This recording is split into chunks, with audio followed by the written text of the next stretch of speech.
પાટણના ધારપુર મેડિકલ કોલેજમાં રેગિંગ મામલે આ સમાચાર હાલ મળી રહ્યા છે। આપને જણાવી દઈએ, પોલીસ સ્ટેશનમાં 15 સિનિયર વિદ્યાર્થીઓ સામે ફરિયાદ નોંધાવા પામી છે। એન્ટી રેગિંગ સ્ક્વોડની તપાસના અંતે આ ફરિયાદ નોંધાઈ છે।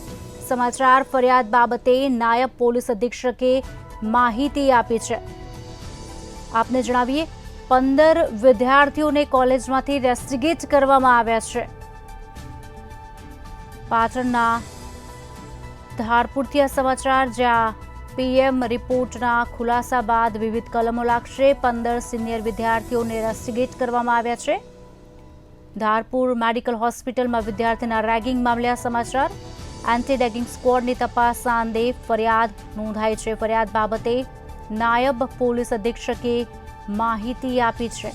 આપને જણાવીએ, 15 વિદ્યાર્થીઓને કોલેજમાંથી રેસ્ટિગેટ કરવામાં આવ્યા છે।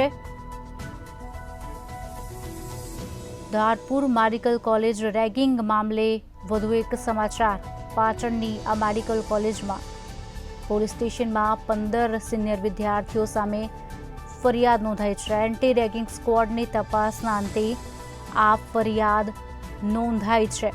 ફરિયાદ બાબતે નાયબ પોલીસ અધિક્ષકે માહિતી પણ આપી છે।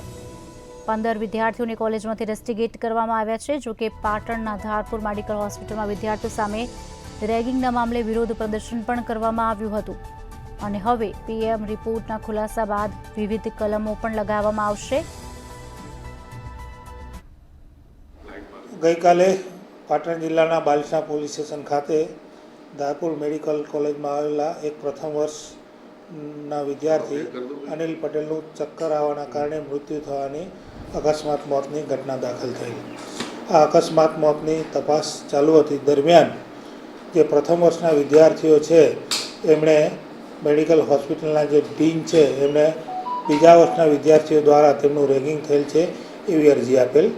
તેથી જે હોસ્પિટલના ડીન છે તેમણે એન્ટી રેગિંગ કમિટી મારફતે આની તપાસ કરાવતા તપાસમાં સમગ્ર મામલો રેગિંગનો ખોલતા એમણે જે હોસ્પિટલના ડૉક્ટર અનિલ ભઠીજા છે જે એડિશનલ ડીન તરીકે ફરજ બજાવે છે તેમને પોલીસ ફરિયાદ કરવા અધિકૃત કરતા તેમણે બાલિસણા પોલીસ સ્ટેશન ખાતે કુલ 15 આરોપીઓ કે જે બીજા વર્ષના તબીબી વિદ્યાર્થીઓ છે તેમની વિરુદ્ધ ગુનો દાખલ કરાવેલ છે। આમાં